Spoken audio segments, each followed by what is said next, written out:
தீபக்கு எமோஷனலா புஷ் பண்ணல. அப்படின்னா உடனே தீபக்கோட அம்மாவுக்கு இந்த ஆஃபரை பத்தி தெரியப்படுத்து. நீ நினைக்கிறத அவங்க பண்ணுவாங்க. இல்ல, இது ஆண்டி கிட்ட சொல்லி பிரயோஜனமே இல்ல. அவங்க பிரஷர் போட்டாலாம் தீபக் சிங்கப்பூர் போக மாட்டாரு. அப்புறம் யாரை வச்சு பிரஷர் கொடுக்க போற?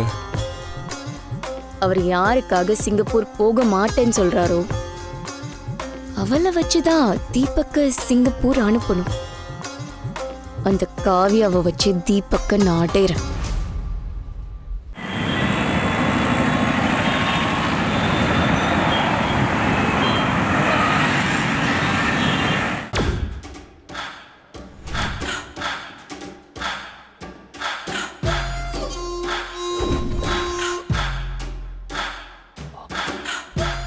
காவியா காவியா, இன்னைக்கு என் காவியா வர போறாளே.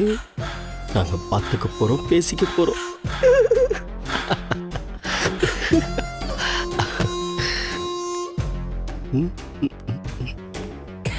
சார் சார் என்ன சார் பண்ணிட்டு இருக்கீங்க?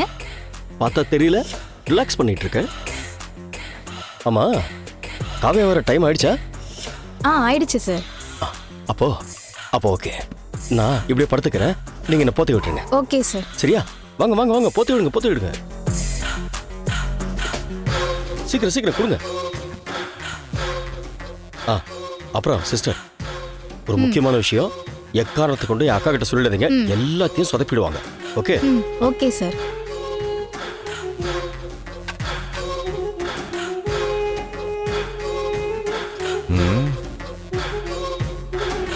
ஏங்க, டைம் ஆச்சுங்க. இன்னும் இந்த பொண்ணை காணும். எங்க தான் போய் தொலைஞ்சா? இரு சத்யா, டென்ஷன் ஆகாத, கண்டிப்பா வந்துருவாமா.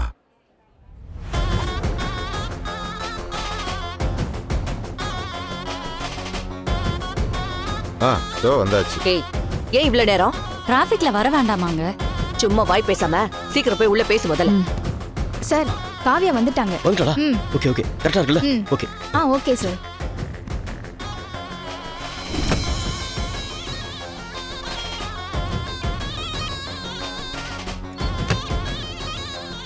நீங்க பேசுங்க, நான் செக் பண்றேன்.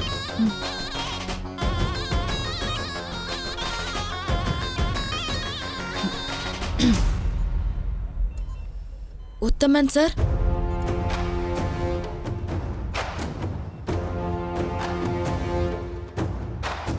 நீங்க சீக்கிரம் சரியாய் வரணும். நீங்க சரியாய் வந்ததும் முருகனோட அறுபடை வீட்டுக்கு போயிட்டு வாங்க சார். நல்ல புத்திய கொடுங்கன்னு வேண்டிக்கோங்க. சீக்கிரம் தெளிஞ்சிருவீங்க. காவியா, நீ சொல்லி போகாம இருப்பனா? போயிட்டா போச்சு. காவியா, எனக்காக நீ இவ்வளவு தூரம் வந்து போனதுக்கு ரொம்ப தேங்க்ஸ் காவியா.